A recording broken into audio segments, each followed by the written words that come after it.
Kapal motor penumpang KMP Gerbang Samudra 2 kandas di perairan Selat Bali sekitar 100 meter dari dermaga LCM Pelabuhan Gilimanuk. Kapal yang berlayar dari Pelabuhan Ketapang Banyuwangi menuju Gilimanuk ini membawa 269 penumpang.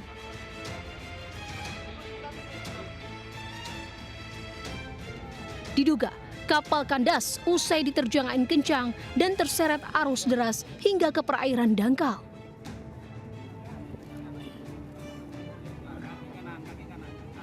Seluruh penumpang berhasil dievakuasi tim SAR gabungan, sementara 24 anak buah kapal masih bertahan di kapal.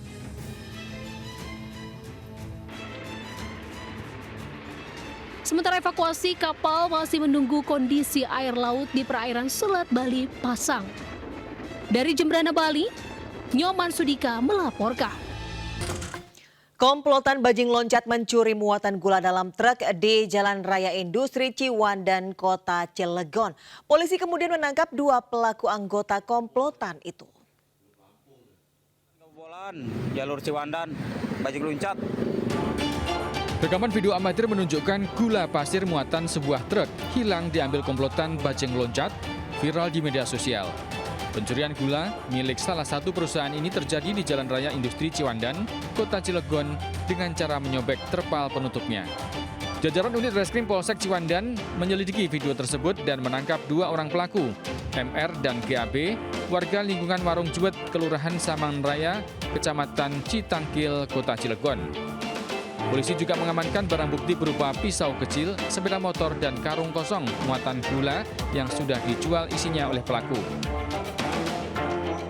Ya, pada aksi yang diambil itu mereka mengambil 3 karung gula pasir seukuran 50 kg dengan modus merobek terpal yang mengikuti dari belakang, berdua naik motor, yang salah satunya naik dari belakang, kemudian naik di atas truk, dia merobek, kemudian menjatuhkan karung itu di jalan. Kedua pelaku dijerat dengan pasal 363 KUHP tentang pencurian dan pemberatan dengan ancaman hukuman 7 tahun penjara. Dari Cilegon, Banten, Iskandar Nasution, iNews melaporkan. Selamat ulang tahun.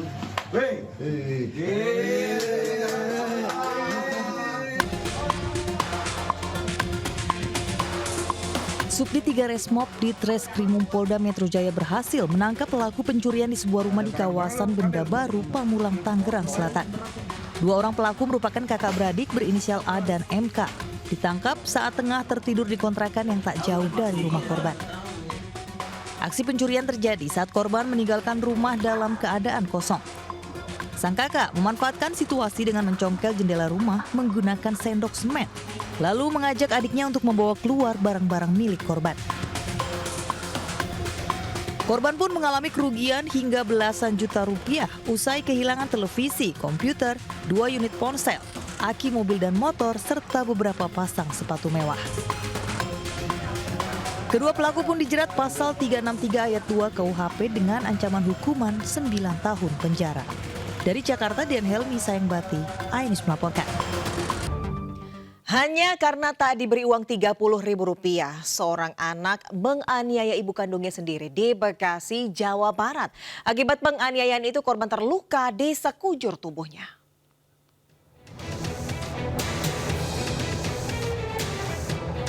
Aksi penganiayaan brutal seorang anak terhadap ibu kandungnya terjadi di perumahan Bekasi Jaya Indah Irigasi, Bekasi Timur, Kota Bekasi. Korban dipukul berulang kali hingga terjatuh ke lantai depan rumahnya. Penganiayaan ini diduga akibat pelaku kesal tak diberi uang sebesar Rp30.000. Pelaku penganiayaan, MI 23 tahun, kini sudah ditangkap polisi. Hingga kini pelaku masih diperiksa polisi secara intensif untuk memastikan motifnya menganiaya ibu sendiri. Korban membuat laporan, kemudian kita amankan. Berarti saat ini sudah diamankan, Pak? Sudah lakukan penahanan.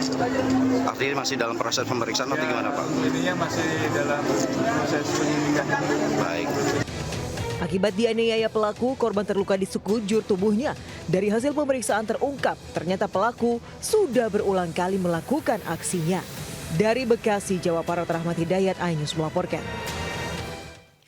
Berpura-pura menukar uang receh, kawanan penipu menggasak uang ratusan ribu rupiah pemilik toko obat di Pondok Aren, Tangerang, Banten. Sementara di Jakarta, pelaku pencurian di rumah kosong ditangkap polisi saat tertidur pulas.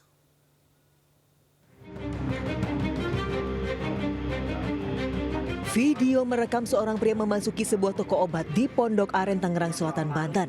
Pelaku yang datang berboncengan ini kemudian meminta menukarkan uang koin yang dibawanya dengan lembaran uang kertas kepada pemilik toko. Untuk meyakinkan korban, pelaku berpura-pura mengenali keluarga serta temannya. Tanpa berpikir panjang, pemilik toko kemudian menyerahkan uang lembaran senilai Rp950.000 kepada pelaku. Namun saat dihitung nominal uang receh yang diserahkan ternyata tak sesuai, sementara para pelaku sudah kabur. Tukar tanpa dihitung, saya kasih uangnya Rp950.000, pas dihitung, pas lepas dia pulang, cuma hanya Rp264.000, jadi kerugiannya itu Rp686. Dari total 900 yang saya kasih, yang saya terima itu hanya Rp264.000. Sementara itu berbekal rekaman kamera pengawas, korban berencana melaporkan peristiwa ini ke pihak berwajib. Dari Tangerang Selatan, Banten, Nunung Purnomo, iNews melaporkan.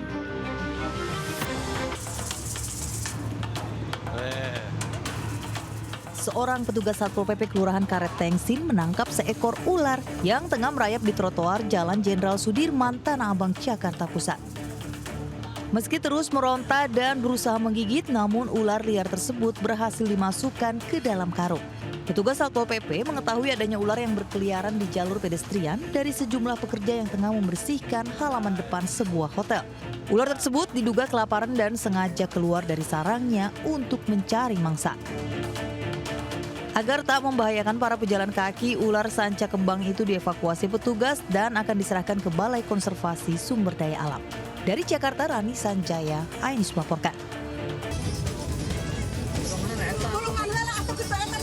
Sebuah minibus tabrak 3 unit sepeda motor di Jalan Gandasari, Desa Kabupaten Bandung, Jawa Barat. Akibat peristiwa ini, 5 orang pengendara sepeda motor terluka, 3 diantaranya harus dilarikan ke rumah sakit.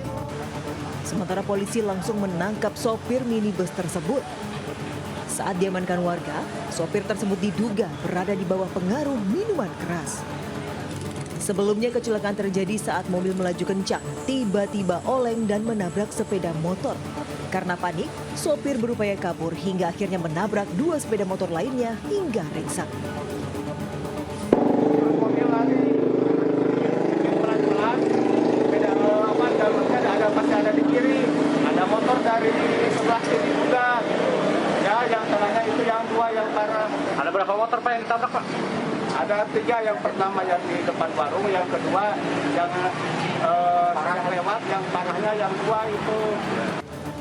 Saat ini ketiga korban dirawat intensif di Rumah Sakit Otto Iskandar di Nata Soreang. Sementara sopir minibus masih diperiksa keterangannya. Dari Kabupaten Bandung, Jawa Barat, Yuan Pangestu, iNews melaporkan.